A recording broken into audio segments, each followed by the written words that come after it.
Hola, bon dia a tots i benvinguts a una nova classe de socials.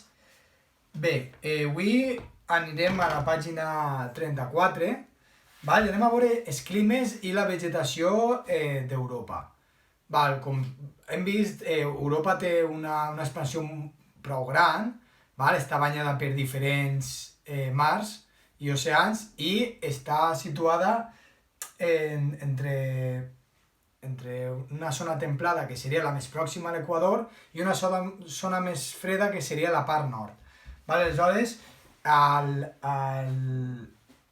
Europa podríem trobar dos tipus de climes. Els climes temperats, que serien unes temperatures més suaus, i climes freds, que són climes de molt de fred durant tot l'any. Ara es veurem.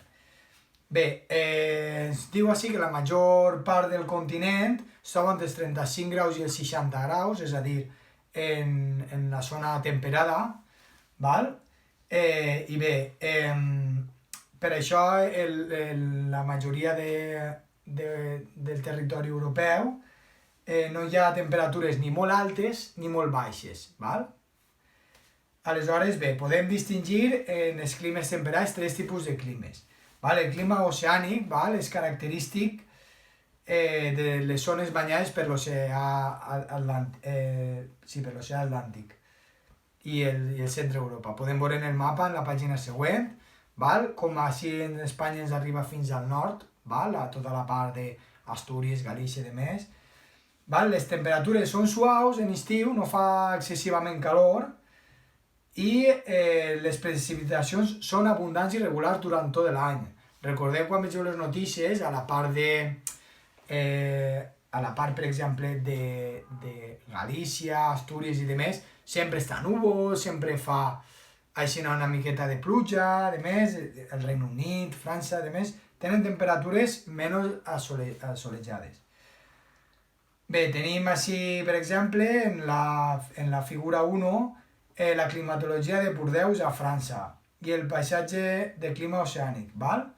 Bé, podem veure les precipitacions. Vegeu que més o menys són regulars durant tot l'any, tot i que en estiu són menys abundants, però més o menys durant tot l'any.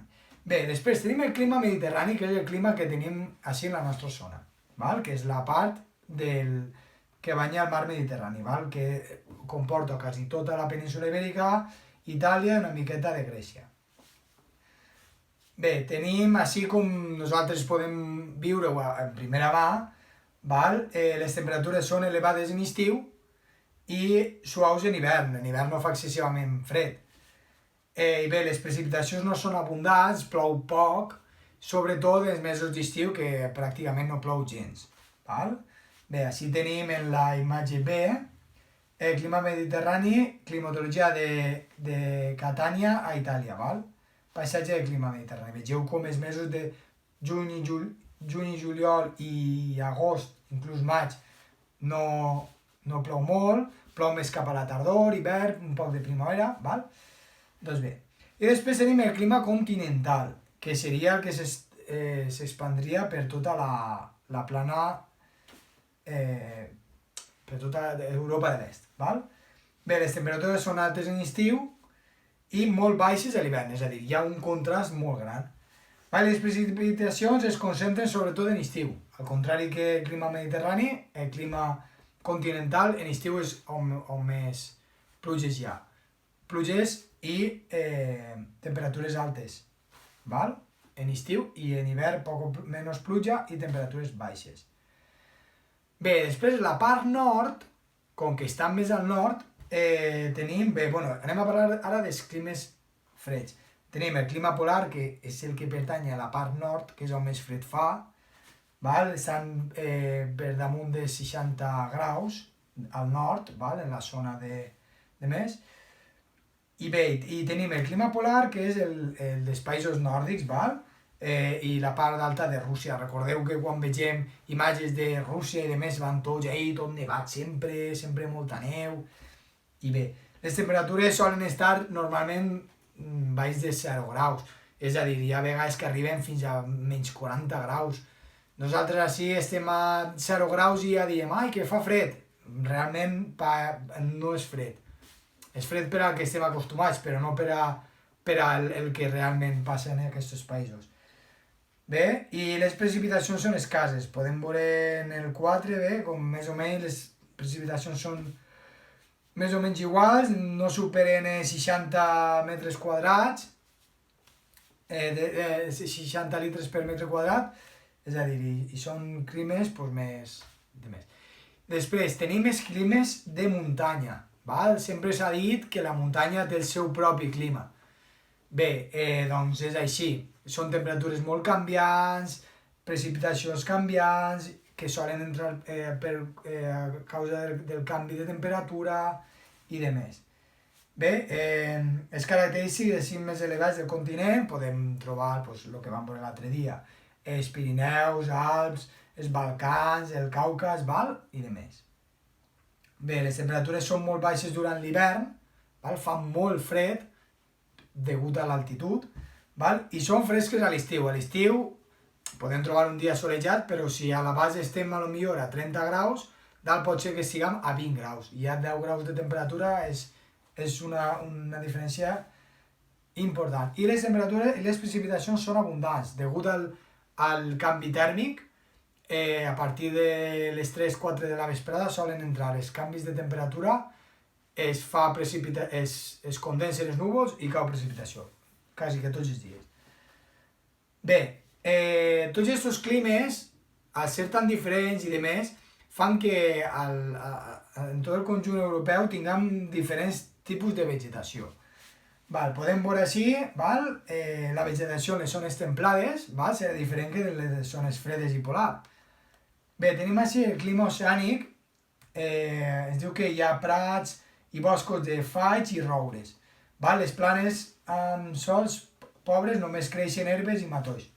Són les landes, que són, diferenciem les parts molt d'arbre i les parts pràcticament planes, que són pobres, que no tenen els matolls i de més que són de poca altura. Són les herbes que solen dir. Bé, clima mediterrani. Destaquen els boscos d'alzina i surera i matolls com estepa i romaní.